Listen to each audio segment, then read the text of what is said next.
Bienvenue chers administrateurs et futurs administrateurs réseau sur ma chaîne Mounir Admin. Dans ce top 4 d'exercices sur la compréhension et la maîtrise du serveur DNS. Prêt à devenir des pros du serveur DNS? Let's start the exercise 3 together. Exercice 3. Configuration DNS avec des zones directes et inversées plus résolution inversée. L'objectif de cet exercice, c'est de configurer les zones de recherche directes et les zones de recherche indirectes en vérifiant le bon fonctionnement du serveur DNS avec les commandes comme nslookup et ping. La première question, installation d'un serveur Windows, ça peut être 2016, 2012, R2, 2019, 2022 avec deux machines virtuelles, 3 machines virtuelles pour être exact. Donc avec 3 machines virtuelles Windows 10 ou Windows 7 en virtuel. Donc on va adresser toutes ces machines de façon statique parce qu'on n'a pas de serveur DHCP dans notre réseau. Donc le serveur va prendre l'adresse IP 192.168.10.1/24 et sera nommé serveur DNS. On aura la machine virtuelle A qui sera Mariam, la machine virtuelle B Asta, la machine virtuelle C qui sera Junior. Donc on va tester la commande ping pour voir est-ce que ces machines déjà arrivent à se pinguer avec cette adresse IP statique. On va installer ensuite à la question 3 le serveur DNS. La question 4, on va configurer les zones de recherche directe et inversée avec le domaine mounir.admin. La question 5, on va vérifier ou configurer les enregistrements SOA et NS.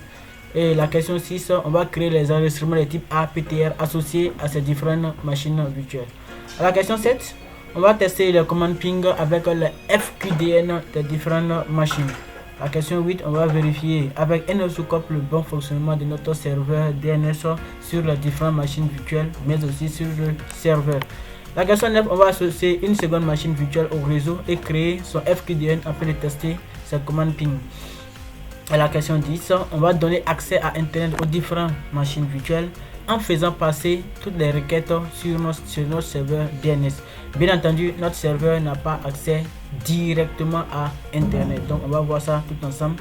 Donc, pour comprendre comment faire ça, il faut suivre cette vidéo jusqu'à la fin. Et à la question 11, vous direz en commentaire ce que vous avez appris et compris durant tout l'exercice 3. Si vous êtes prêts, faites juste une petite pause, traitez l'exercice et on se retrouve tout à l'heure pour la correction.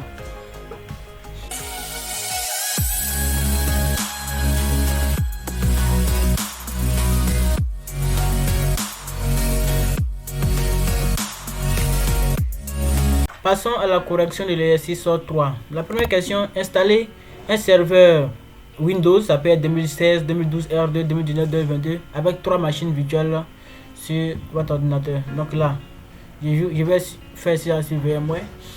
Donc on a d'abord le Windows Server 2019, on a Windows 10 Mariam, Windows 7 Asta et Windows 7 Junior. J'ai installé les 3 machines virtuelles. Donc on va démarrer ces machines. Donc je démarre Windows Server, je démarre Windows 10 Mariam, je démarre Windows 7 Asta, je démarre Windows 7 Junior. Ensuite, on va tester les requêtes ping. On va d'abord adresser ces machines, donner leurs différents noms, travail que j'ai déjà fait. Donc je vais vous montrer comment on fait ça rapidement. Et on va tester les requêtes ping en ces différentes machines. Pour ceux qui ne savent pas faire l'installation de Windows Server, il y a une vidéo sur ma chaîne qui explique pas à pas comment faire l'installation de Windows Server. Donc ça c'est un serveur nouvellement installé, j'ai rien configuré d'abord dessus. On va faire ensemble tout. Donc il fait CTRL Alt supprime et je vais mettre le mot de passe de mon serveur. Il n'y a rien d'autre qu'un serveur pour ceux qui ont suivi la vidéo de l'installation. Donc un serveur. Voilà. Maintenant Windows 10. Donc on va vérifier rapidement les adresses IP que j'ai déjà configurées pour seulement une machine.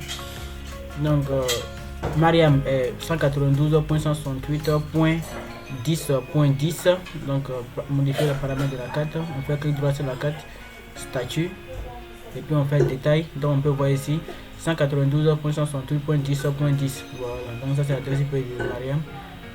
Asta c'est .10.20 et Junior c'est .10.30. Donc maintenant on a le serveur qui est là. Le serveur, donc on va faire d'abord bien sur Mariam.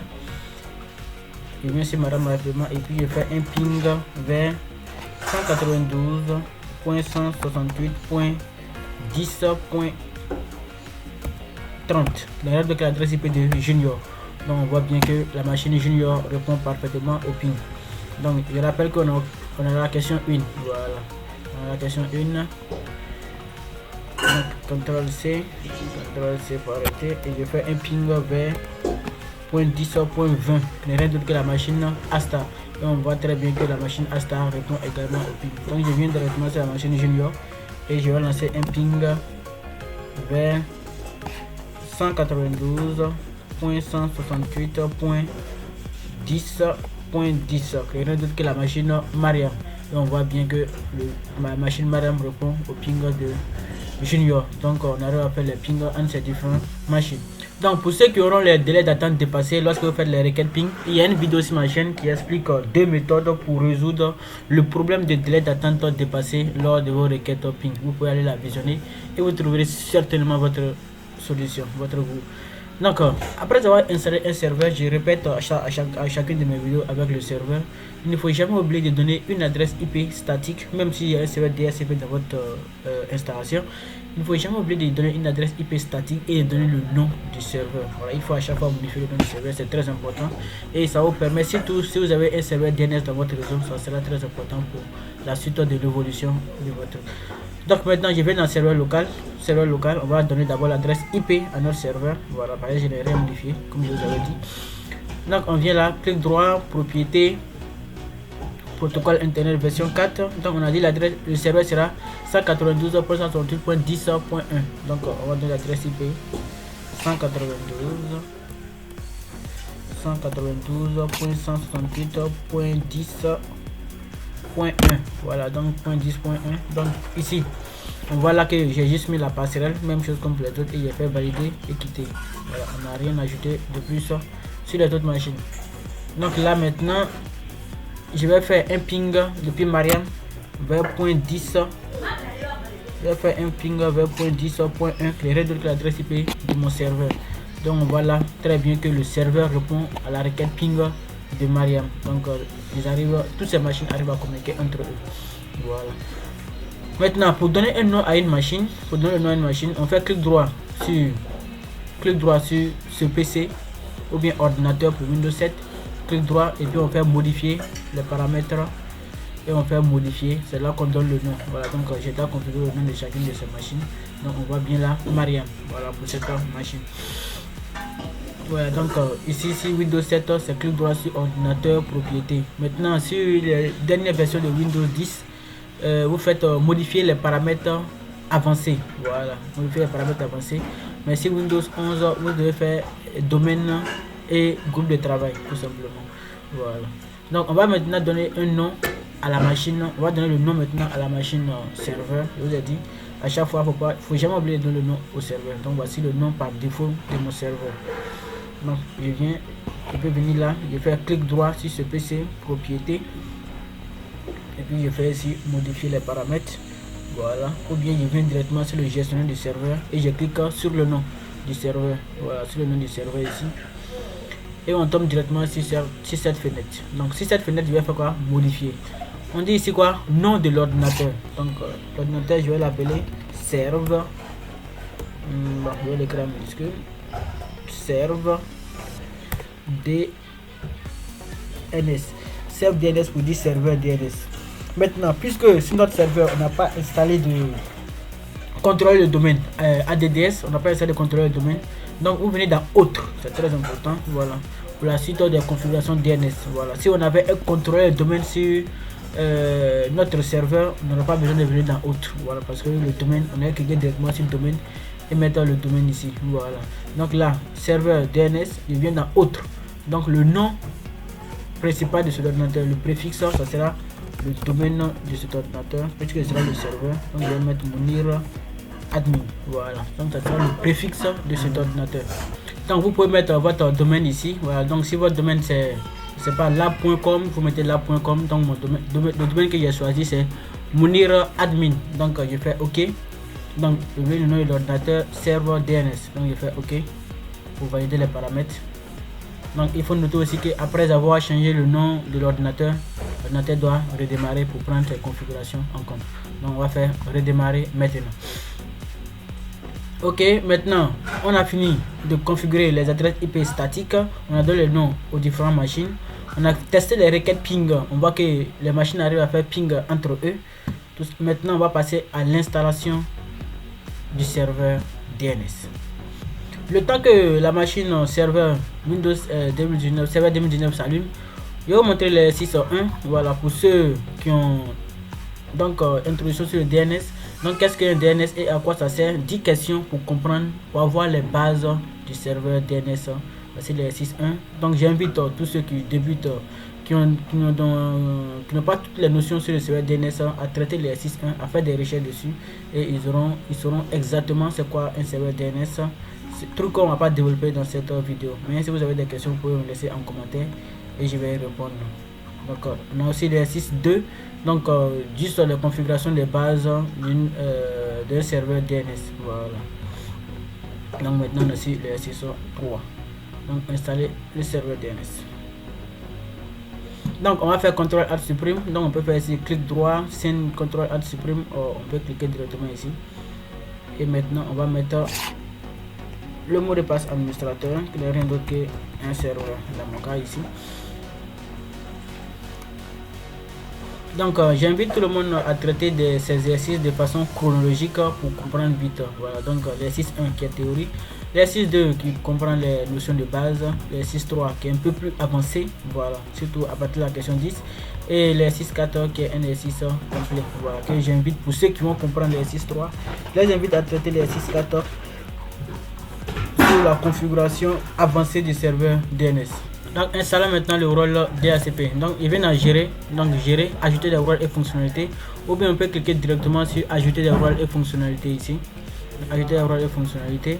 Ignorer cette page par défaut, donc on va l'ignorer pour la prochaine fois. Donc suivant. Donc installation basée sur un rôle et une fonctionnalité. Ok. Donc on peut voir ici le nom serveur DNS, serve DNS muniro.admin. Voilà, donc c'est le nom NetBIOS qu'on a mis. Le nom de notre serveur DNS qui est là. Donc suivant. Donc l'adresse IP c'est 192.168.10.1. Donc suivant. Donc on va choisir quoi? Serveur DNS. On va ajouter les fonctionnalités. Suivant. Puisque les fonctionnalités sont déjà ajoutées, c'est ceux qui sont cochés. Donc je fais suivant. Suivant. Donc information, domain name system. What is this? Donc start installation now. Donc on démarre l'installation et on patiente juste quelques instants.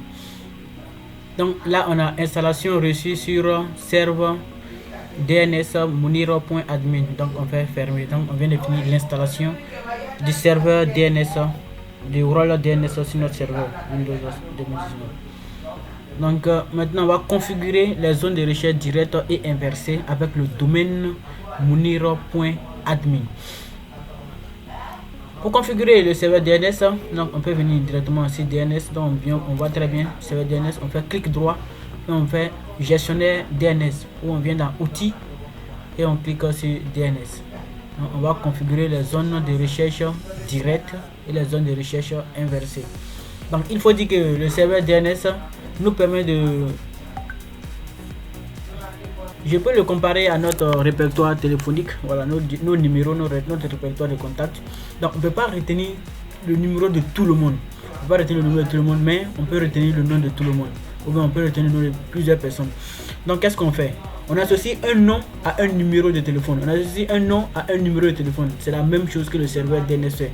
Les machines, pour pouvoir communiquer entre eux, sont obligées d'utiliser des adresses IP. Lorsque vous lancez une requête ping sur un nom, le ping ne va pas répondre. Le ping, on lance le ping sur une adresse IP. Mais lorsque vous êtes connecté à Internet et que vous faites ping google.com, vous voyez directement, on va faire un essai puisque j'ai accès à Internet ici, CMD. Donc si je fais ici un ping vers google.com, on voit là que non, il a cherché d'abord une adresse IP. Et c'est après qu'il a fait le ping sur l'adresse IP. Voilà, mais qu'est-ce qui s'est passé? Il y a eu une résolution de nom ici sur cette adresse IP, sur ce domaine google.com pour aller chercher l'adresse IP. Donc c'est la même chose que le DNS fait.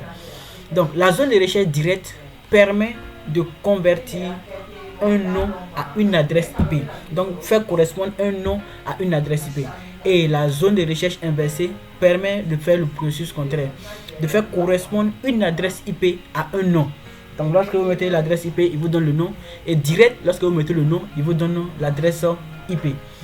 Donc on va configurer la zone de recherche directe. Donc on vient directement sur le serveur, zone de recherche directe. Je fais clic droit, nouvelle zone.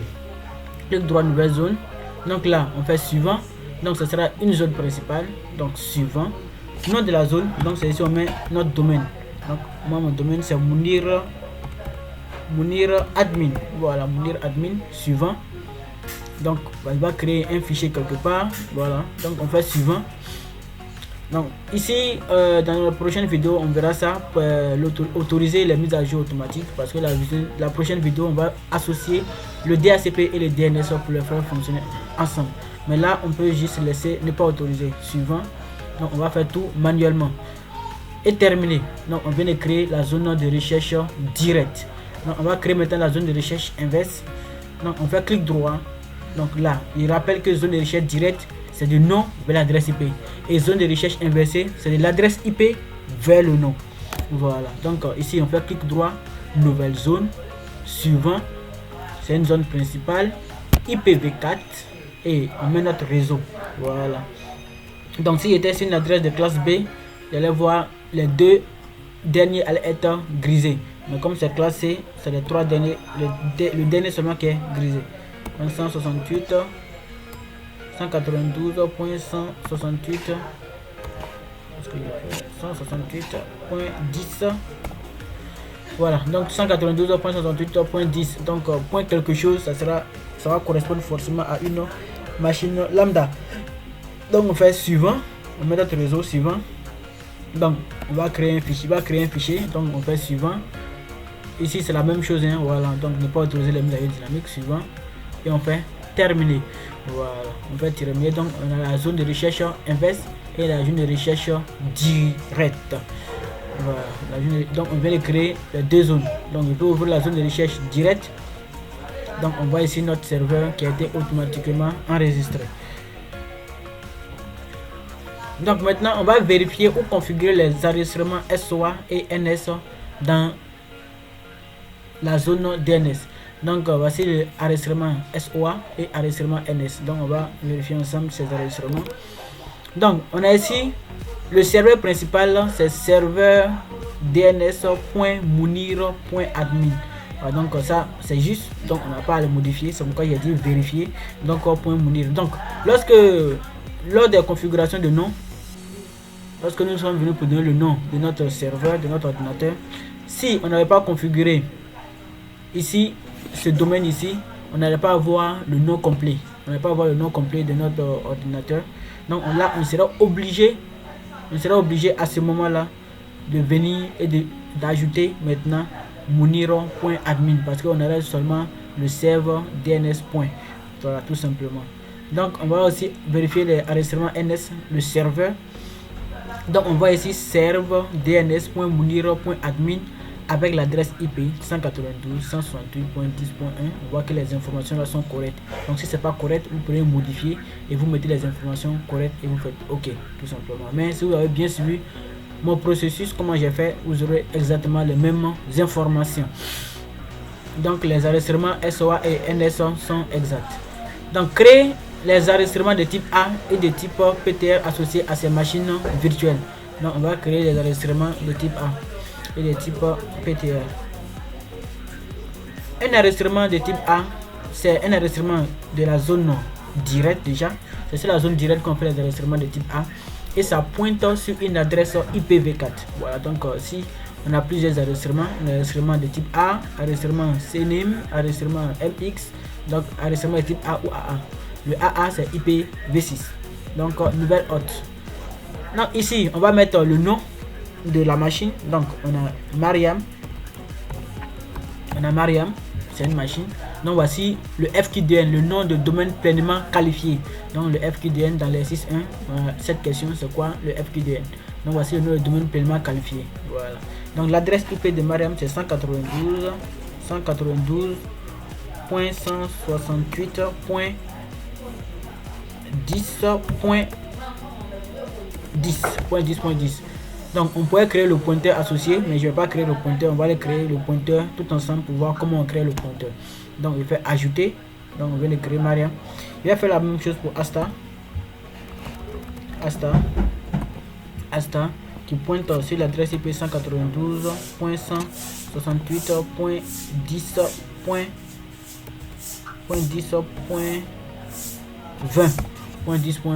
Pour Asta, je vais créer le pointeur associé rapidement. Voilà. Et on va créer. Donc on a Junior avec 192.168.10.30. On va créer directement le PTR associé. Donc on vient de faire nos enregistrements DNS. Voilà. Maintenant, si on avait un serveur DHCP, on pourrait automatiser ce processus. On verra ça dans la prochaine vidéo. Donc DNS, CF DNS, on a Mariam, on a Asta et puis on a Junior. Donc je viens maintenant dans la zone de recherche inverse. Actualisé. Donc on a ici le PTR, c'est un pointeur. Voilà, c'est un pointeur, ça pointe. L'adresse IP là pointe sur ce nom. Donc c'est ça le PTR. Donc le A pour IPv4, enregistrement direct, et le PTR pour un pointeur zone de recherche inverse. Donc on va créer maintenant un PTR pour Mariam. Donc on va faire clic droit, nouveau pointeur. Donc on fait directement parcourir, puisque les dates dans la zone de recherche direct. On fait parcourir zone de recherche, Mounir admin, et on va chercher Mariam. On clique sur Mariam et puis on fait OK.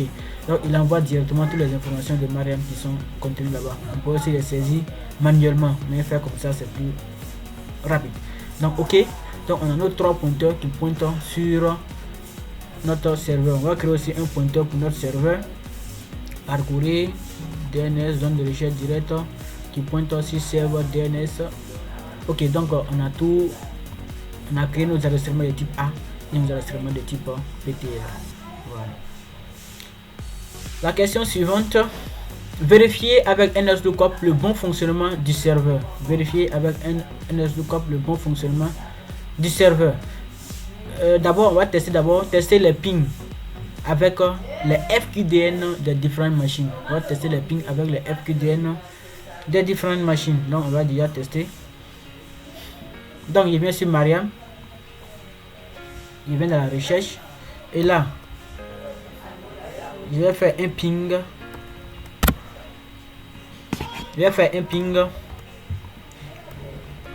vers serve dns.mounir.com et .mounir.admin plutôt. .mounir.admin. Et on dit quoi? La requête ping n'a pas trouvé l'autre Mounir, donc il n'a pas trouvé. Je sais pas c'est qui. Oh, bizarre, hein? Donc on va faire la même chose pour Asta. Donc on va tester Asta. Donc il n'a pas trouvé l'autre. Ça marche pas. On va vérifier également sur ping vers mariam.mounir.admin. Donc on n'a pas trouvé l'autre. Je pense que vous avez compris le problème. Donc on va retourner dans notre configuration réseau. Configuration réseau, on peut faire la commande Windows R.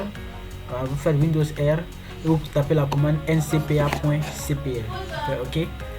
On va envoyer directement cette fenêtre. On va clic droit, propriété, modifier les paramètres, protocole internet version 4. Donc on a ici quoi? Adresse IP, on a sous réseau, mais on n'a pas de serveur DNS. Donc vous devez mettre l'adresse IP de votre serveur DNS dans la partie DNS de votre ordinateur de façon automatique ou de façon manuelle. Donc ici on fera ça de façon manuelle. Donc on va mettre 192.168.10.1. Je rappelle que .10.1 c'est notre serveur DNS et je fais OK. Et je reviens encore sur le ping et je vais lancer ma requête ping sur mariam.mounir.admin. Et on voit que mariam.mounir.admin répond très bien à ma requête ping avec 192.168.10.10. Donc d'abord, il a cherché mariam.mounir.admin, c'est qui déjà? C'est celui qui a l'adresse IP 192.168.10.10. D'accord, donc je fais maintenant un ping sur cette adresse IP. Donc c'est comme ça que ça fonctionne. Donc ici on fera la même chose, Windows R ncpa.cpl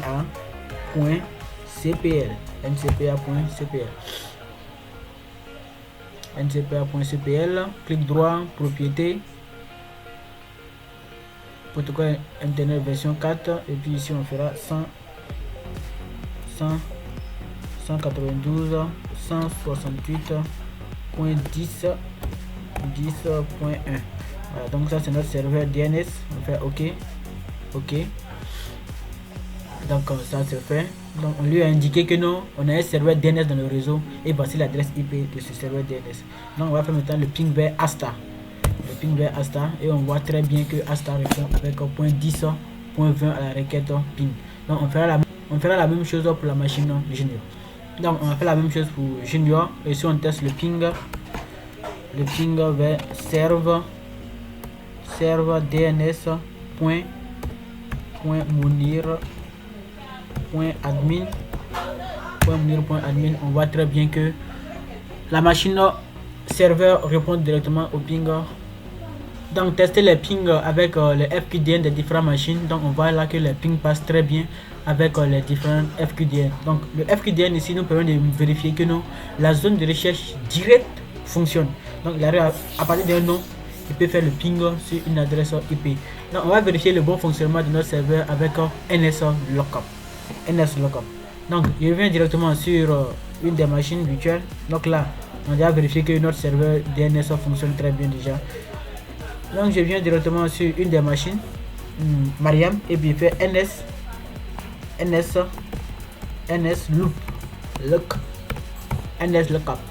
Lookup.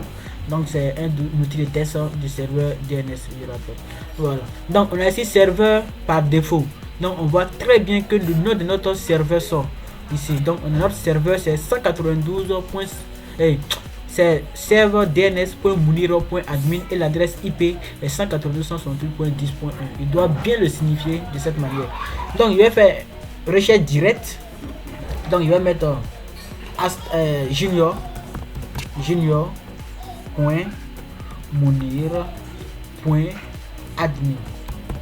junior.munir.admin. Il dit si je passe par le serveur qui est là avec cette adresse IP qui est là, junior.munir.admin correspond à l'adresse IP 192.168.10.30.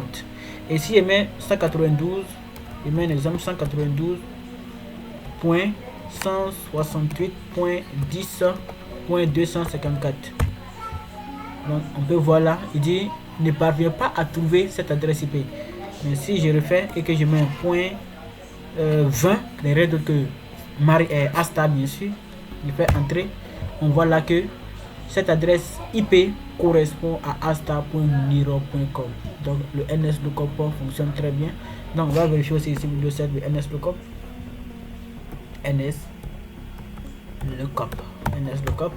Voilà. Donc on voit bien serveur DNS, servdns.munir.com, c'est notre serveur par défaut. Donc tous les enregistrements qu'on fera sur notre serveur, on pourra ici les pinguer. Donc 192.168.10.30. Rien d'autre que la machine Junior. Donc on voit là que junior.munir.com le nom et l'adresse IP. Donc notre serveur fonctionne très bien. La zone de recherche directe fonctionne bien et la zone de recherche inverse également fonctionne très bien. Donc associer une seconde machine physique au réseau et créer son FQDN afin de tester les requêtes ping. Donc on va vérifier déjà la configuration réseau de mes machines. Donc clic droit sur serveur setting. Donc clic droit sur serveur setting. Donc on vient ici dans network adaptateur, on a host only. Donc cette machine est en host only. Donc on va vérifier pour notre machine parce que toutes ces machines sont en host only. Donc c'est un réseau interne. Voilà. Donc j'ai fait une vidéo sur ma chaîne où je vais expliquer c'est quoi la différence entre le host only, accès par pont, bridge. Je vais bien montrer comment comprendre les mots d'accès réseau. Parce que la virtualisation, ce n'est rien d'autre. Si c'est installer un serveur, tout le monde peut installer un serveur sur une machine virtuelle. Si c'est installer des Windows, tout le monde peut installer Windows sur une machine virtuelle. Mais comment arriver à les faire communiquer? C'est ça le secret de la virtualisation. Et une fois que vous avez compris c'est quoi bridge ou accès par pont, c'est quoi host only ou réseau privé hôte, NAT, c'est quoi la NAT, si vous avez compris ça, vous pourrez virtualiser n'importe quel système et les faire communiquer de toutes les manières possibles. Voilà, donc cette machine également est à host only. Donc toutes mes machines sont à host only. Depuis le début, je les ai mis à host only. Voilà, tout simplement. Maintenant, si vous voulez faire communiquer ces machines avec une machine qui est à l'extérieur, peut-être avec un switch ou bien un point d'accès qui est connecté par le port Ethernet de votre ordinateur ou bien peut-être par Wi-Fi même, vous serez obligé d'utiliser quoi? Le mode bridge. Le mode bridge, tout simplement. C'est le secret de la question numéro 9. C'est le secret de la question numéro 9. Il faut juste mettre votre ordinateur sur bridge et brancher peut-être sur le Wi-Fi ou par câble Ethernet. Vous faites bridge et vous pourrez connecter directement votre serveur à l'extérieur et attribuer des adresses IP si vous avez un serveur DHCP ou bien des DNS comme on entend le faire dans cet exercice. Maintenant pour cette question, je vais utiliser mon ordinateur physique comme le serveur à l'extérieur.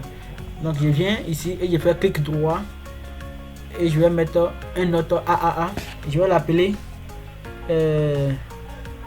Mounir. Mounir, ça serait un peu trop groupe, donc je vais mettre Silhouette. Donc cette machine va s'appeler Silhouette avec l'adresse IP 192.168.10.254.10.254. On va créer directement le PTR associé. Donc on fait OK, terminé. Donc j'ai créé la machine Silhouette qui pointe sur le 10.254. Donc j'ai dit je vais utiliser ma machine physique pour faire ce test là. Donc je viens sur la machine physique, je vais taper Windows R ncpa.cpr, la machine physique. Donc la carte réseau qui pointe sur host only, parmi mes cartes réseau ici, c'est la carte réseau VMware Network Adapter Server VMnet 1. Donc je fais clic droit propriété, c'est cette carte bien sûr, et modifier paramètres. Donc on est sur ici .10.10.54.10.1. Voilà, donc ça sera la configuration réseau. Donc je fais OK, puis je fais OK. Donc je fais OK sur ma machine.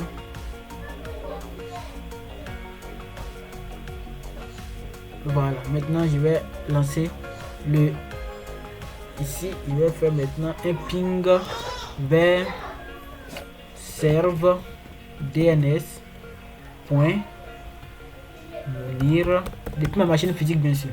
.mounir.com cfdns.mounir.com, c'est la machine physique.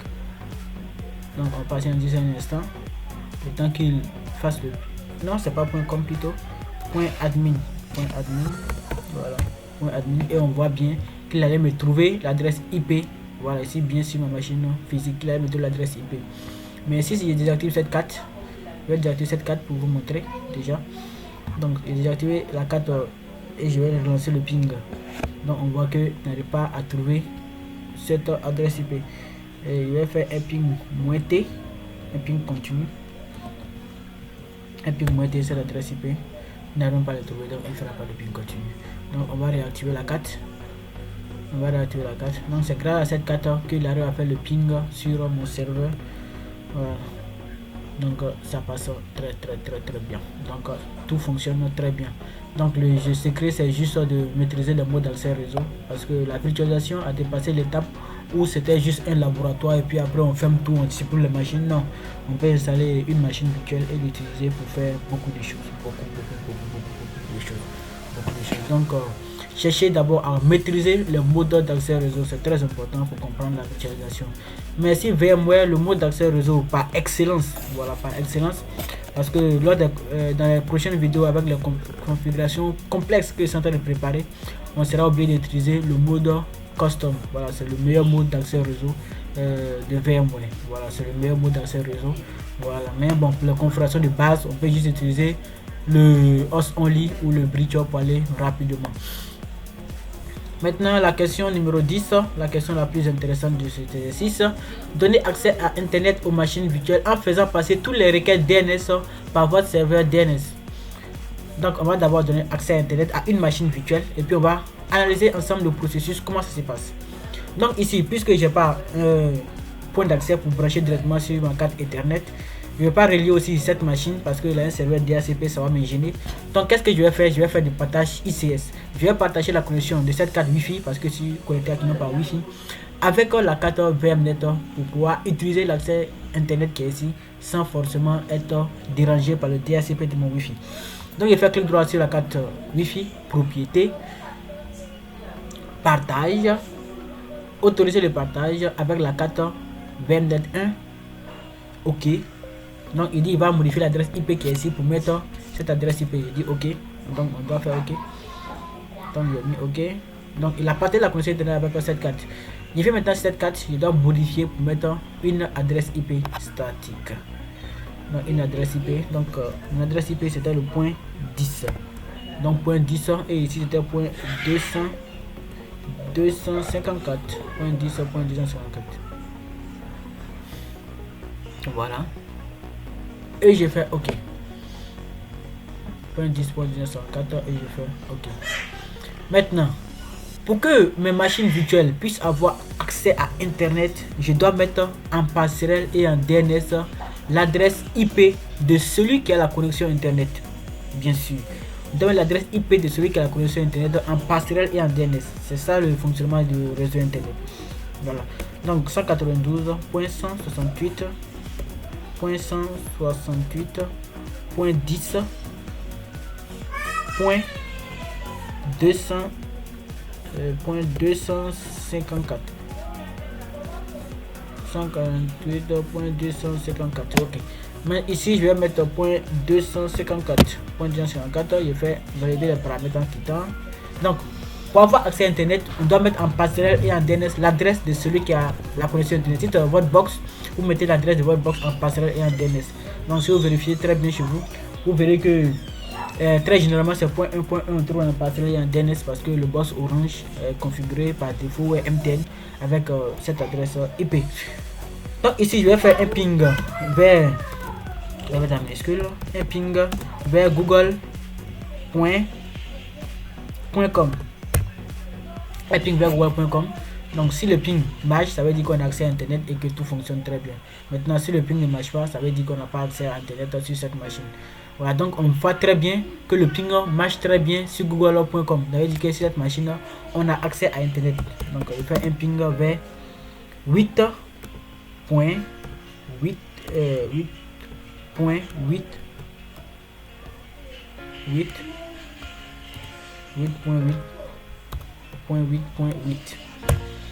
Et on voit que le DNS de Google répond parfaitement. Ça veut dire qu'on a accès à Internet sur cette machine.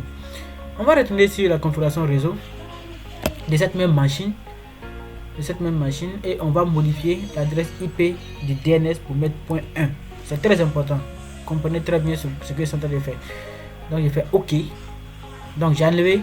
Donc le point 1, mon DNS qui a mis point 10.1 n'a pas Internet. C'est mon serveur, n'a pas Internet. Mais c'est un serveur DNS, mais n'a pas Internet. Donc je retourne ici. Je vais lancer la requête .8.8. Qu'est-ce qu'on remarque? Lorsqu'il fait le ping vers une adresse IP, le ping passe très bien. Maintenant, faisons le ping sur un nom. Le nom Google. On voit que ça ne marche pas.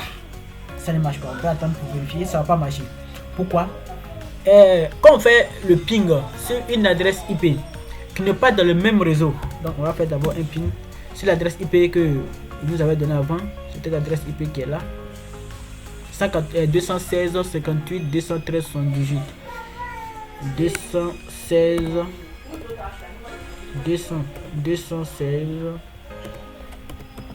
point 58 216 58 213 78 point 213.78. Qu'est-ce qu'on remarque? Le ping répond très bien alors que c'est l'adresse IP de Google, mais le ping répond très bien. Mais lorsqu'on fait un ping vers le nom le ping ne marche pas. Mais lorsqu'on fait un ping vers l'adresse IP, ça marche. Pourquoi? Donc il faut revenir sur la configuration réseau. La passerelle, c'est quoi? C'est le chemin que ton réseau va prendre lorsque vous lui donnez une adresse IP qui n'appartient pas à votre réseau. Donc ici je suis en 192.168.10.30. Si je mets un autre réseau qui n'est pas 192.168.10.30, il va passer forcément par la passerelle. Si c'est une adresse IP, bien sûr, il va passer par la passerelle pour aller le chercher, pour venir, si bien sûr il y a internet. Maintenant le DNS, lorsque vous mettez un nom, lorsqu'on met un nom, il passe par le DNS pour aller trouver d'abord l'adresse IP, et lorsqu'il trouve l'adresse IP, il passe par la passerelle maintenant pour faire le ping. Donc lorsqu'il met le nom Google, lorsqu'il passe par mon serveur DNS, il ne trouve pas de correspondance. Il ne trouve pas de correspondance alors que mon serveur n'a pas accès à internet, donc la requête échoue. Mais lorsqu'il met une adresse IP, il passe directement par la passerelle alors que la passerelle a internet, donc le ping marche très bien. Il faut comprendre très bien ces deux différents types.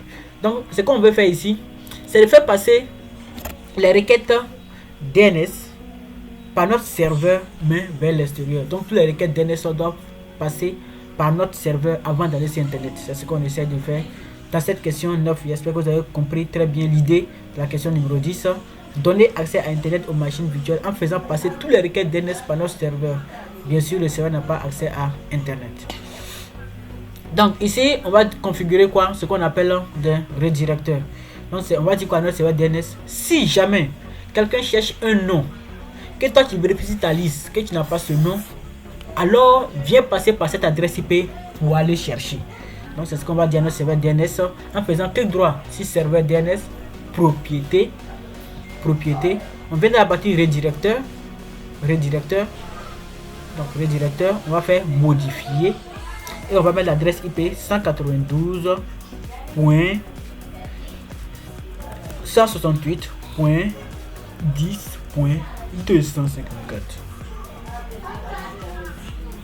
192.168.10.254. Donc voici l'adresse IP qu'on a mis sur le redirecteur. Donc une fois qu'on a mis, donc ici on peut mettre plusieurs adresses IP. On peut mettre ici plusieurs adresses IP lorsqu'on a plusieurs passerelles, plusieurs serveurs qui donnent la connexion. On peut mettre ici plusieurs adresses IP. Voilà. Donc ici on a mis, c'est validé. Donc on fait OK, appliquer, OK, appliquer, OK. Donc on va retourner sur Junior. Ici j'ai rien modifié. On utilise le même DNS qu'on a, mon DNS, et on va faire maintenant un ping vers google.com. Cette fois on va faire un ping vers google.com. Donc comme on peut le voir ici, quand on fait le ping vers google.com, le ping marche très bien. Et là on a une nouvelle adresse IP, mais j'ai rien modifié de mes configurations réseau. Voilà, donc ici on peut vérifier rapidement. Donc paramètres IP, c'est toujours mon serveur DNS qui est là. Mon serveur DNS bien sûr n'a pas internet, mais les requêtes ping, toutes les requêtes DNS passent par lui pour pouvoir atteindre internet. Donc je reviens sur ma machine Windows 10. Il va sur ma machine Windows 10 et là il va configurer le réseau. Donc ici ça va pas durer, ça va aller très vite. Voilà, donc ici propriété, protocole internet version 4, et ici on va mettre juste la passerelle 192.168.10.254, celui qui a internet actuellement. Voilà, donc on a gardé notre DNS par défaut et je reviens sur le ping et on va faire maintenant un ping. Je vais faire un exit. Je vais quitter d'abord NSLookup, et puis je vais faire un ping vers google.com et on voit bien que Google répond au ping, mais bien entendu mon serveur n'a pas accès à internet. J'espère que l'exercice 3 vous a permis de comprendre les notions avancées du serveur DNS, comment configurer les zones de recherche directe, comment vérifier que notre serveur passe bien, les enregistrements de type A, les enregistrements de type PTR, les FQDN, comment tester les requêtes ping sur les FQDN, comment configurer les redirecteurs pour que tous les requêtes DNS passent par notre serveur, qu'il y ait internet ou pas, et vous avez compris en grosso modo le serveur DNS c'était quoi. Donc dites en commentaire ce que vous avez compris et ce que vous avez appris lors de cette configuration. Et je vous invite à traiter, pour ceux qui ont compris l'exercice 3, à traiter l'exercice 4 qui est encore plus complexe et qui a encore des notions plus avancées qui n'ont pas été forcément abordées dans l'exercice 3. Je vous laisserai cet exercice dans les commentaires, vous pouvez le télécharger et essayer de traiter depuis l'exercice 1 jusqu'à l'exercice 4. Pour ceux qui auront fini, vous pouvez me laisser un commentaire et je serai ravi d'y répondre. Si c'est, nous sommes à la fin de cette vidéo. Merci de l'avoir suivi. J'espère que vous avez appris beaucoup et j'attends vos commentaires. Ciao, ciao, à très bientôt pour la prochaine vidéo où nous allons combiner le DNS et le DHCP. Je rappelle que ma précédente vidéo était sur le serveur DHCP. Je vous ai montré tous les secrets pour une configuration DHCP réussie. Voilà, merci et à très bientôt.